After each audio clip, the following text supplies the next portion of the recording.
আগামী 2030 সালের মধ্যে বাংলাদেশ সরকার বা দেশ থেকে 1 কোটি মানুষ পৃথিবীর বিভিন্ন দেশে প্রবাসে জীবন নির্বাহ করার জন্য জীবিকার টানে যাবে। বর্তমানে সরকারের সিস্টেমের মধ্যে দেখা যাচ্ছে প্রায় 1.5 কোটির কাছাকাছি বাংলাদেশি প্রবাসীরা অনাবাসে আছেন, প্রবাসে জীবন ধারণ করে।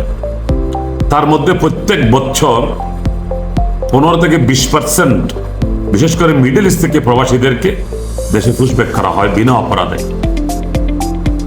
যাক, আগামী 2030 সালের মধ্যে যদি আরো 1 কোটি প্রবাসীদেরকে মানুষকে যদি প্রবাসে পাঠায় সরকার, তাহলে ইনশাআল্লাহ 2 থেকে 2.5 কোটি বাংলাদেশি প্রবাসী জীবন ধারণ করবে, রেমিটেন্স পাঠাবে, দেশের অর্থনীতি সচল হবে, দেশের ভাবমূর্তি ভালো হবে, দেশের অর্থনীতির চাকা সচল হবে।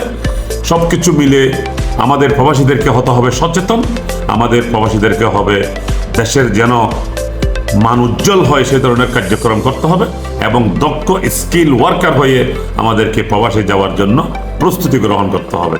অন্যথায় প্রবাসী গেলেন, ব্যাংক থেকে লোন নিয়ে মা বাবার সম্পদ বিক্রয় করে দারহালাত করে 6 মাস 1 বছরের মধ্যে আপনাকে দেশে চলে আসতে হলো আপনার অপরাধের কারণে, তাহলে এইভাবে প্রবাসে যাবেন কেন?